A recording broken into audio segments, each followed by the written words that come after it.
Hello guys, അപ്പൊ നമ്മുടെ പരിപാടി എന്താ അറിയോ? നമ്മൾ സിൽവർ ഒരു മീൻ കെട്ടിയിട്ടുണ്ട് കേട്ടോ. അപ്പൊ നല്ലതിലെ മീൻ കറി വെക്കാന്ന് വിചാരിച്ചിട്ടാണ്. കൊടമ്പുളി ഇട്ടിട്ടൊന്നുമല്ല, നമ്മൾ നോവൽ വാളമ്പുളി ഇട്ടിട്ട് തന്നെയാണ് കേട്ടോ. അപ്പൊ എനിക്ക് ഏറ്റവും ഇഷ്ടമുള്ള മീനാണ് ഇത്. കറി വെച്ച് കഴിഞ്ഞാൽ നല്ല ടേസ്റ്റ് ആയിരിക്കും കേട്ടോ.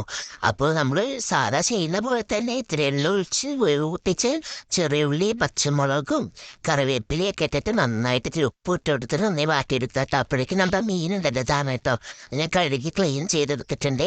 എന്നിട്ട് അതൊന്ന് മൂത്ത് വരുമ്പോണ്ടല്ലോ നമ്മുടെ തക്കാളിയും കൂടി അതിലിട്ട് കൊടുത്തിട്ട് തക്കാളി നന്നായി വാട്ടിയെടുക്കുക കേട്ടോ. എന്നിട്ട് നമുക്ക് ആവശ്യത്തിനുള്ള മുളക് പൊടി ഒരു 3 സ്പൂൺ മുളക് പൊടി ഇട്ട് കൊടുക്കുന്നുണ്ട്. 1 സ്പൂൺ മഞ്ഞൾപ്പൊടി, നമ്മുടെ കാശ്മീരി ചില്ലിയിലെ നല്ല നിറത്തിന് വേണ്ടി അതിൽ 1 സ്പൂൺ ഇട്ട് കൊടുക്കുന്നുണ്ട് കേട്ടോ. അത് പൊട്ടിച്ച പാക്കറ്റ് ആയതുകൊണ്ടാണ് അതിനെടുത്ത് കാണിച്ചത് കേട്ടോ. എന്നിട്ട് നന്നായിട്ട് ഇളക്കി കൊടുത്ത് ആവശ്യത്തിന് ഉപ്പ് ഇട്ട് കൊടുത്ത് നമ്മുടെ വാളമുളക് ഉണ്ടല്ലോ നന്നായിട്ട് പിഴിഞ്ഞത് ഒഴിച്ചു കൊടുക്കുന്നുണ്ട് കേട്ടോ. നന്നായിട്ട് ഇളക്കി കൊടുക്കണേ. എനിക്ക് നല്ല ഇഷ്ടമാട്ടോ. കാരണം എന്താ പറയട്ടെ, ഈ മീനെ കുപ്പിക്ക് കഴിക്കാൻ ഭയങ്കര സുഖാട്ടോ. അവനിഷ്ടമാണ് മീൻ ഇങ്ങനെ കഴിക്കാം.